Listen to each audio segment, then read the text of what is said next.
भवन अमंगलहारी द्रवहु सुरथ अजिर बिहारी। सुनत सुमंगल बैन मन प्रमोद तन पुलक भर सरद सरोरुह नयन तुलसी धरे स्नेह जल।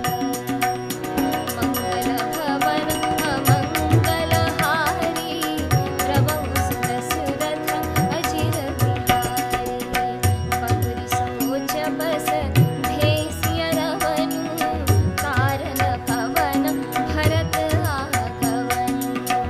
एक आयस कहा बहोरी सेन संग चतुरंगन घोरी। सो सुनि राम ही भाति सोचु इत पितु बचइत बंधु समूचु। भरत सुभाव समुझि मन माही प्रभु चित हित धिति पावत नाही। समाधान तब भायः जाने भरत कहे महु साधु सयाने। लखन लखे प्रभु हृदय खभारु कहत समय सम नीति विचारु।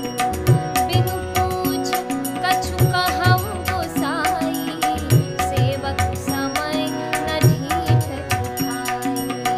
तुम सर्वज्ञ शिरोमणि स्वामी आपहि समुझि कहउँ अनुगामी।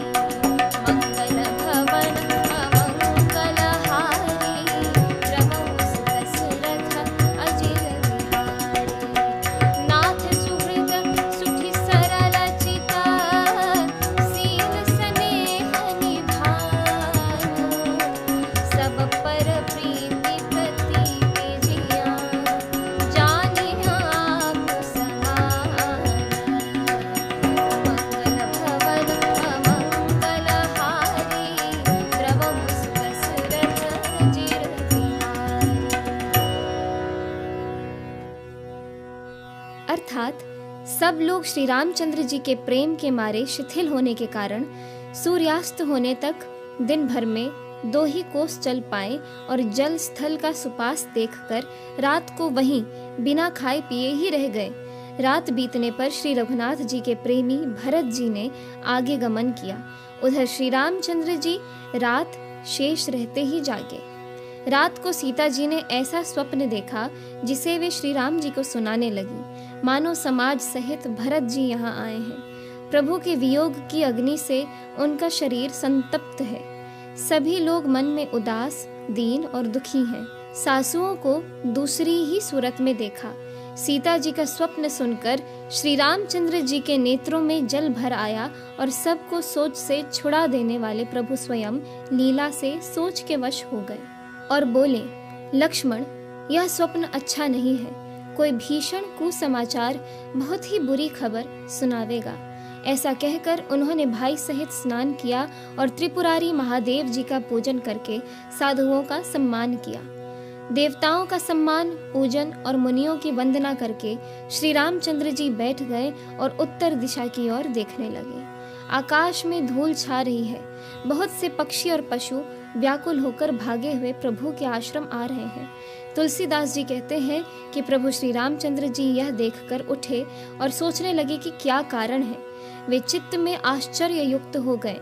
उसी समय कोल भीलों ने आकर सब समाचार कहे। तुलसीदास जी कहते हैं कि सुंदर मंगल वचन सुनते ही श्री राम जी के मन में बड़ा आनंद हुआ। शरीर में पुलकावली छा गई और शरद ऋतु के कमल के समान नेत्र प्रेमाश्रुओं से भर गए। सीतापति श्री रामचंद्र जी पुनः सोच के वश हो गए कि भरत के आने का क्या कारण है। फिर एक ने आकर ऐसा कहा कि उनके साथ में बड़ी भारी चतुरंगिणी सेना भी है। यह सुनकर श्री रामचंद्र जी को अत्यंत सोच हुआ। इधर तो पिता के वचन और इधर भाई भरत जी का संकोच। भरत जी के स्वभाव को मन में समझकर तो प्रभु श्री रामचंद्र जी चित्त को ठहराने के लिए कोई स्थान ही नहीं पाते हैं। तब यह जानकर समाधान हो गया कि भरत साधु और सयाने हैं तथा मेरे कहने में आज्ञाकारी हैं। लक्ष्मण जी ने देखा कि प्रभु श्री रामचंद्र जी के हृदय में चिंता है, तो वे समय के अनुसार अपना नीति युक्त विचार कहने लगे। हे स्वामी, आपके बिना ही पूछे मैं कुछ कहता हूँ। सेवक समय पर ढिठाई करने से ढीठ नहीं समझा जाता, अर्थात आप पूछे तब मैं कहूँ, ऐसा अवसर नहीं है। इसीलिए यह मेरा कहना ढिठाई नहीं होगा। हे स्वामी, आप सर्वज्ञों में शिरोमणि हैं, सब जानते ही हैं। मैं सेवक तो अपनी समझ की बात कहता हूँ।